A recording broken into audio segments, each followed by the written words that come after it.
নমস্কাৰ শূন্য the mathematics কৰ্ণাৰলৈ সকলোকে স্বাগতম জনাইছোঁ মৰমৰ ছাত্ৰ ছাত্ৰীসকল লাষ্ট ক্লাছ কেইটামানত আমি সদৃশ ত্ৰিভুজৰ বিষয়ে আলোচনা কৰিছিলোঁ আৰু ভালকৈ বুজিছিলোঁ আজি আমাৰ আলোচ্য বিষয়টো হ'ল সদৃশ ত্ৰিভুজৰ কালি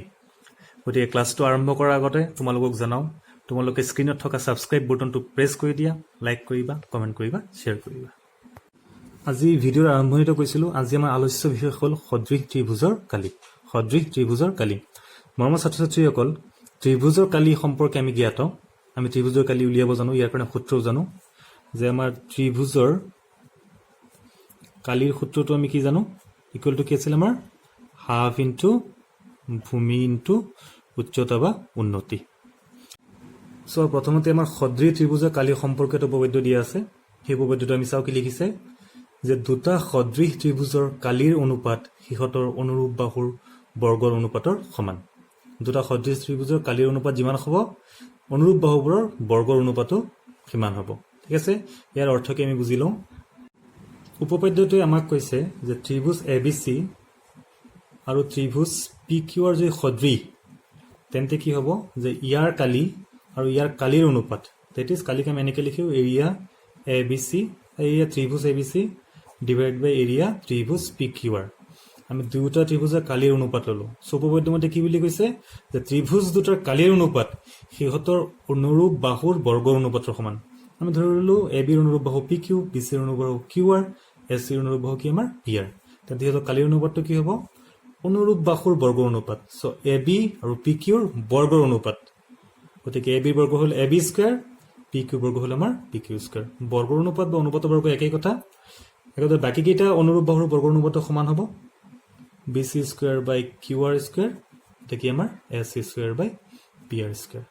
এটো হল আমাৰ সদৃশ ত্ৰিভুজৰ কালিৰ সম্পৰ্কীয় উপপাদ্য যে যদি দুটা ত্ৰিভুজ সদৃশ তেন্তে সিহঁতৰ কালিৰ অনুপাত অনুৰূপ বাহুবোৰৰ বৰ্গৰ অনুপাতৰ সমান ত্ৰিভুজ দুটা সদৃশ হ'ব লাগিব ঠিক আছে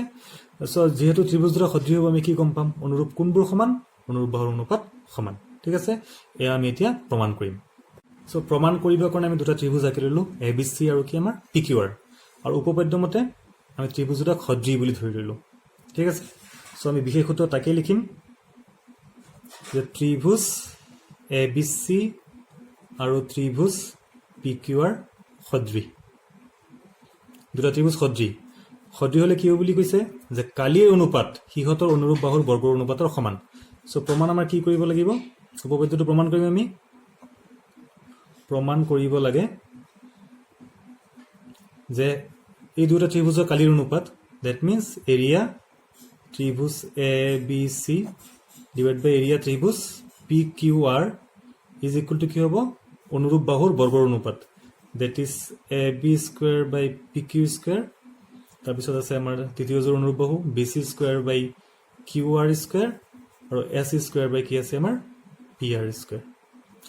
সো আমাক ইয়াত গিভেন কন্ডিশনটো কি আছে যে ত্ৰিভুজ দুটা সদৃশ এটা আমাৰ মেইন গিভেন কন্ডিশন দিয়া আছে যে এই দুটা ত্ৰিভুজ সদৃশ হোৱাৰ লগে লগে আমি কি জানো অনুৰূপ কোনবোৰ সমান ধৰিলে A = P আছে B = Q আছে C = কি আছে R আছে আৰু অনুৰূপ বাহুবোৰৰ অনুপাত সমান এইখিনি আমি জানো যেহেতু ইয়াত কালিৰ কথাটো উল্লেখ আছে ত্ৰিভুজৰ কালি গতিকে আমি অলপ আগতে পঢ়িছিলো যে ত্ৰিভুজৰ কালিৰ ফৰ্মুলাটো কি যে হাফ ইনটু ভূমি ইনটু উন্নতি বা উচ্চতা সো ইয়াত আমি কালি উলিয়াবৰ কাৰণে উন্নতি বা উচ্চতা আঁকি ল'ব লাগিব সো আমি অংকনত সেই উন্নতি বা উচ্চতা আঁকি ল'ম ধৰিলো ABC ত্ৰিভুজৰ উচ্চতা ধৰিলো আঁকি ল'লো আমি T একেদৰে PQR ত্ৰিভুজৰ উচ্চতা ধৰিলো আমি আঁকি ল'লো M সো উচ্চতা বুলি কোৱাৰ লগে লগে ইয়াত কিমান ডিগ্ৰী কোণ হ'ব জানাই 90 ডিগ্ৰী কোণ লম্বটোৱে উচ্চতা বুজায় আগতে কৈছিলো এনেকুৱা আমি ঠিক আছে সো তেতিয়া আমি ABC ত্ৰিভুজৰ কালি কি হ'ব হাফ ইনটু BC ইনটু কি হ'ব আমাৰ AD ভূমি ইনটু উন্নতি একেদৰে ইয়াৰ কালি কি হ'ব half into QR into PM আমি অংকনত AD লম্ব BC আৰু PM লম্ব QR অকহল বুলি আমি লিখি ললো এটা আমি প্ৰমাণটো কৰি দিম একদম ইজি প্ৰমাণ আমি ইয়াত এই কন্ডিশনটো ব্যৱহাৰ কৰিম যে ABC আৰু PQR ত্ৰিভুজ দুটা সদৃশ আৰু আমাৰ কি লাগিব ত্ৰিভুজ ABC কালি আৰু ত্ৰিভুজ PQR কালি সো আমি প্ৰথমতে ত্ৰিভুজ ABC কালিটো উলিয়াই লওঁ বা সূত্ৰটো প্ৰয়োগ কৰি লওঁ যে এৰিয়া ত্ৰিভুজ ABC ইয়াৰ অৰ্থ হ'ল ত্ৰিভুজ ABC কালি সূত্ৰটো কি হ'ব আমাৰ হাফ ইনটু ভূমি মানে কি হ'ব BC উন্নতি মানে কি হ'ব AD একেদৰে ইয়াৰ কালি উলিয়াই দিয়া এৰিয়া PQR হাফ ইনটু কি হ'ব Q R into P M okay so' আমাৰ দেখুৱাব কি লাগে যে area A B C divided by area P Q R চোৱাচোন ইয়াত যদি ডিভাইড কৰি দিওঁ ইয়াতো ডিভাইড হ'ব ডিভাইড হ'লে কি হ'ব আমাৰ হাফ হাফ কাটা যাব ইয়াত কি আছে আমাৰ B C by Q R কিন্তু প্ৰমাণটো কৰিব লাগে কি আমাৰ B C square by Q R square ইয়াত কি হ'ব আমি B C by Q R into A D by P M যদি আমি দেখুৱাই দিব পাৰোঁ যে B C by Q R is equal to A D by P M তেন্তে কি হৈ যাব তোমাৰ চোৱা B C by Q R ইয়াত আছেই এ ডি বাই পি এমৰ যদি আমি কেনেবাকৈ লিখি দিব পাৰি যে B C by Q R তেন্তে B C into B C কি হৈ যাব আমাৰ B C square Q R by Q R কি হৈ যাব আমাৰ কিউ আৰ স্কুৱেৰ ঠিক আছে চ' ইয়াত আমাৰ কাম কি হ'ব যে B C by Q R equal to A D by P M দেখুৱাম চ' আমি প্ৰথমতে কি কৰিম আমাৰ যে গিভেন কণ্ডিশ্যনটো আছে যে এ বি চি আৰু পি কিউ সদৃশ সেইকেইটা লিখি লওঁ যিহেতু ত্ৰিভুজ এ বি চি সদৃশ ত্ৰিভুজ পি কিউ আৰ এটাকে আমি কি ক'ব পাৰি যে যদি ত্ৰিভুজ দুটা সদৃশ সিহঁতৰ অনুৰূপ কোণবোৰ সমান হ'ব that is angle A equal to P angle B equal to Q and angle C is equal to angle R আৰু এটা কি হ'ব আমাৰ অকল অনুৰূপ কোণেই নহয় অনুৰূপ বাহুৰ অনুপাতো সমান হয় তাৰমানে কি হ'ব আমাৰ A B by P Q is equal to B C by Q R is equal to A C by P R এইখিনি আমি ভালকৈ জানো চ' এতিয়া আমি কি কৰিম অলপ আগতে তোমালোকক মেনশ্যন কৰিছিলোঁ যে আমি A D by P M is equal to কি দেখুৱাব লাগে B C by Q R তেতিয়া B C square by Q R square হৈ যাব চ' ইয়াৰ কাৰণে আমি কি কৰিম চোৱা আমাৰতো অলৰেডি হৈয়ে আছে যে A B by P Q is equal to B C by Q R এতিয়া চোৱা কেনেবাকৈ যদি আমি এই ত্ৰিভুজ দুটা সদৃশ দেখুৱাই দিব পাৰোঁ যে এ বি ডি আৰু পি কিউ এম এই ত্ৰিভুজ দুটা যদি সদৃশ হৈ যায় তেতিয়া সিহঁতৰ বাহুৰ অনুপাত সমান হ'ব তাৰমানে কি হ'ব A B by P Q is equal to কি হ'ব A D by P M A B by P Q হ'ব ইকুৱেল টু কি হ'ব A D by P M যিহেতু এ বি বাই পি কিউৰ লগত B C by Q R আছিল গতিকে B C by Q R is equal to A D by P M হৈ যাব চ' ইয়াৰ কাৰণে আমি কি কৰিম এই এ বি ডি ত্ৰিভুজ আৰু পি কিউ এম ত্ৰিভুজত আমি কি সদৃশ দেখুৱাম চ' কেনেকৈ সদৃশ দেখুৱাম একদম স্পষ্টভাৱে চকুত পৰি আছে যে এই ত্ৰিভুজ দুটাৰ দুযোৰ অনুৰূপ কোণ সমান হৈ আছে কোন দুটা এটাতো স্পষ্ট চকুত পৰি আছে এই ডি কোণটো আৰু এম কোণটো 90 ডিগ্ৰী আৰু এটা কি আছে বি কোণটো আৰু কিউ কোণটো সমান হ'ব কিয় সমান হ'ব ত্ৰিভুজ দুটা সদৃশ বি ইকুৱেল টু কিউ চ' এই দুটা ত্ৰিভুজ আমাৰ সদৃশ হৈ গ'ল নে নাই এ বি ডি সদৃশ কি আমাৰ পি কিউ এম সেইটোকে কৰিম আমি এতিয়া যে ত্ৰিভুজ এ বি ডি আৰু ত্ৰিভুজ পি কিউ এমৰ চ' আমি কি ছবিটো এইটো ইয়াত লৈ লওঁ মই ছবিটো যে এ বি ডি আৰু পি কিউ এমৰ কি সমান আছে এংগল বি ইকুৱেল টু কি হ'ব আমাৰ angle Q angle B is equal to angle Q ক'ৰ পৰা পালোঁ আমি ইকুৱেশ্যন নম্বৰ 1 আৰু এটা 90 ডিগ্ৰী কোণ আছে যিহেতু আমি লম্ব আঁকিছিলোঁ 90 degree A D B is equal to কি হ'ব P M Q A D B equal to P M Q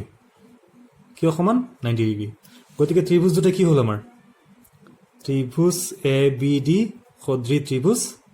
P Q M যিহেতু ত্ৰিভুজ দুটা সদৃশ তেন্তে সিহঁতৰ বাহুৰ অনুপাত কি হ'ব আমাৰ সমান হ'ব so' A B by P Q is equal to আমি কি লিখিব পাৰিম A D by P M ঠিক আছে ইকুৱেশ্যন নম্বৰটো আমি 3 দিলোঁ এতিয়া চোৱা তোমালোকক কি কৈছিলোঁ যে B C by Q R is equal to A D by P M দেখুৱাব লাগে চোৱাচোন ইয়াত B C by Q R কাৰ লগত সমান আছে A B by P Q আকৌ A B by P Q কাৰ লগত সমান আছে আমাৰ A D by P M সমান আছে নে নাই চ' আমি ইকুৱেশ্যন 2 আৰু 3 ৰ পৰা কি পাওঁ 2 নম্বৰ আৰু 3 নম্বৰ তুলনা কৰিলে কি পাওঁ যে এ বি বাই পি কিউৰ লগত B C by Q R সমান এ বি বাই পি কিউৰ লগত A D by P M সমান আল্টিমেটলি এই দুটা সমান হৈ গ'ল চ' তাকে লিখিম যে B C by Q R is equal to A D by P M হ'ল এইটো ইকুৱেশ্যন নম্বৰ 4 দি থলোঁ এতিয়া আমি কালিৰ অনুপাত ল'ম আমাৰ অংকটো হৈ যাব এ বি চি আৰু পি কিউ আৰৰ কালিৰ অনুপাত ল'ম সেইটো আমাক উলিয়াব দিছে চ' এই দুটা কালিৰ অনুপাত area A B C area P Q R equal to কি হ'ব এইখিনি ডিভাইডেড বাই এইখিনি হ'ব এইখিনি আমি লিখি ল'ম চ' আমি ত্ৰিভুজ দুটাৰ কালিৰ অনুপাত লিখি ল'লোঁ যিহেতু আমাক কালিৰ অনুপাত উলিয়াব দিছে প্ৰমাণ কৰিব লাগে চ' half into B C into A D half into Q R into P M চ' ইয়াত হাফ হাফ কটা গ'ল কি পালোঁ আমি যে B C by Q R into কি পালোঁ আমি A D by P M equal to কি কৰিব পাৰি যে B C by Q R into A D by P M মাত্ৰ উলিয়াই থৈছিলোঁ ইকুৱেশ্যন নম্বৰ 4ত কি আছিল যে এ ডি বাই পি এমৰ জগত আমি কি লিখিব পাৰি BC by QR আমি ইকুৱেশ্যন নম্বৰ 4 ত পাইছিলোঁ সো আমি কি পালো ইয়াত সো BC into BC মানে কি হৈ গ'ল আমাৰ BC square QR into QR কি হৈ গ'ল আমাৰ QR square so area ABC by area PQR equal to কি পালো BC square by QR square আকৌ আমি জানো যে যেহেতু ত্ৰিভুজ দুটা সদৃশ আছিল ABC আৰু PQ so AB by PQ equal to আমাৰ কি আছিল BC by QR আছিল equal to কি আছিল আমাৰ AC by PR আছিল ইকুৱেশ্যন নম্বৰ 2 ত লিখিছিলো আমি so BC square by QR square ইয়াত BC by QR আছে ইয়াত যদি মই স্কয়াৰ দিও গোটেইকেইটা স্কয়াৰ দিব লাগিব so BC square by QR square মানে কি হ'ল AB square by PQ square equal to কি হ'ল আমাৰ AC square by PR square অৰ্থাৎ area ABC by area PQR ত্ৰিভুজ দুটাৰ কালিৰ অনুপাত equal to বাহুবোৰৰ বৰ্গৰ অনুপাতৰ সমান এতেকে আমি লিখি দিব পাৰো যে area ABC ট্ৰায়াঙ্গল ABC area ট্ৰায়াঙ্গল PQR equal to কি হ'ব আমাৰ এই দুটাৰ লগত তুলনা কৰি চাও কি লিখিব পাৰি যে AB square by PQ square equal to কি পালো আমি BC square by QR square equal to AC square by PR square অৰ্থাৎ সদৃশ ত্ৰিভুজৰ কালিৰ অনুপাত বাহুবোৰৰ বৰ্গৰ অনুপাতৰ সমান ইয়াত লিখি দিব পাৰা যে ইকুৱেশ্যন 2 ৰ পৰা লৈছা ইকুৱেশ্যন 2 ত আমাৰ AB by PQ BC by QR equal to AC by PR আছিল বুজি পালানে সো একদম সিম্পলি অংকটো কৰিলো আমি প্ৰমাণটো কৰিলো প্ৰমাণকৰণ আমি কি কৰিলো যে ত্ৰিভুজ দুটাৰ কালি উলিয়াই ললো আমি তাৰ পিছত আমি কি কৰিলো যে ABD ত্ৰিভুজ আৰু PQM ত্ৰিভুজ দুটা সদৃশ দেখুৱাই দিলো 90 ডিগ্ৰী কোন দুটা ইকুৱেল আৰু B আৰু Q অনুৰূপ কোন ইকুৱেল দেখুৱাই পেলাই ত্ৰিভুজ দুটা কি দেখুৱালো আমি সদৃশ যেহেতু সদৃশ গতিকে এই বাহু দুটাৰ অনুপাত AD আৰু PM ৰ অনুপাতৰ সমান সেই তাকে ব্যৱহাৰ কৰি আমি প্ৰমাণটো কৰি দিলো ঠিক আছে এতিয়া আমি এই উপপাদ্যৰ আধাৰত কেইটামান আমি সমস্যাৰ সমাধান কৰিম অনুসৰণী 6.4 উলিয়াই লবা সো প্ৰথম প্ৰশ্নটো কি সুধিছে ধৰা ত্ৰিভুজ ABC সদৃশ ত্ৰিভুজ DEF সদৃশ দিয়া আছে সিহঁতৰ কালিক্ৰমে 64 সেন্টিমিটাৰ স্কয়াৰ আৰু 121 সেন্টিমিটাৰ স্কয়াৰ যদি EF equal to 15.4 তেন্তে BC উলিওৱা তো আমাক কি দিয়া আছে যে ABC ত্ৰিভুজ আৰু DEF ত্ৰিভুজ দুটা সদৃশ আৰু ইহঁতৰ কালিৰ যোগ দিয়া আছে আৰু এটা বাহুৰ যোগ দিয়া আছে আন এটা বাহুৰ যোগ উলিয়াব লাগে সো ইয়াত কালিৰ যোগ দিয়া আছে আমি জাস্ট যোনটো উপপাদ্য বলো সদৃশ ত্ৰিভুজৰ কালিৰ উপপাদ্য সেইটো ব্যৱহাৰ কৰিম যে যেহেতু ত্ৰিভুজ ABC সদৃশ ত্ৰিভুজ DEF ত্ৰিভুজ দুটা সদৃশ এতে কি হ'ব যে ABC ত্ৰিভুজৰ কালি area ABC divided by area ত্ৰিভুজ DEF equal to কি হ'ব আমাৰ অনুৰূপ বাহুবোৰৰ বৰ্গৰ অনুপাতৰ সমান সো অনুৰূপ বাহু বুলি ক'লে তিনি জোৰ থাকে আমি ইয়াত তিনি জোৰৰ প্ৰয়োজন নাই আমাৰ এজোৰ ললেই হ'ল ইয়াত যোন কিটা দিছে EF আৰু BC সো EF মানে দ্বিতীয় ত্ৰিভুজৰ বাহু EF এ কাৰ লগত অনুপাত কৰিব শিকাইছিলো তোমালোকক যে EF মানে শেষৰ দুটা কাৰ লগত অনুপাত কৰিব BC সো কি হ'ব BC স্কয়াৰ বাই কি হ'ব আমাৰ EF স্কয়াৰ এজোৰ ললো মাত্ৰ এতিয়া মান কেটা বহু আমি অংকটো কৰি দিব পাৰিম সো এৰিয়া ABC কিমান দিয়া আছে আমাক 64 আৰু ইয়াৰ ভ্যালু দিয়া আছে 121 BC ৰ যোগ আমি নাজানো EF ৰ যোগ দিয়া আছে আমাৰ কিমান 15.4 এটো কি হ'ব আমাৰ স্কয়াৰ হ'ব আমি সৰল কৰিবৰ কাৰণে গোটেইকেইটা স্কয়াৰ কৰি দিম 64 মানে কিমান স্কয়াৰ লিখিব পাৰি 8 স্কয়াৰ 121 মানে 11 স্কয়াৰ ইয়াত BC স্কয়াৰ 15.4 স্কয়াৰ গোটেইকেইটা স্কয়াৰ আছে আমি উঠাই দিব পাৰি সো কি থাকিল আমাৰ 8 by 11 is equal to BC by 15.4 so BC equal to কি হৈ যাব 8 into 15.4 এটো এখানে লিখি যাব ডিভাইডেড বাই 11 কাট কৰি দিয়া এটি ঘৰ একবাৰ যাব 44 পইণ্ট কিমান বাৰ 4 বাৰ সো BC equal to পূৰণ কৰিলে 2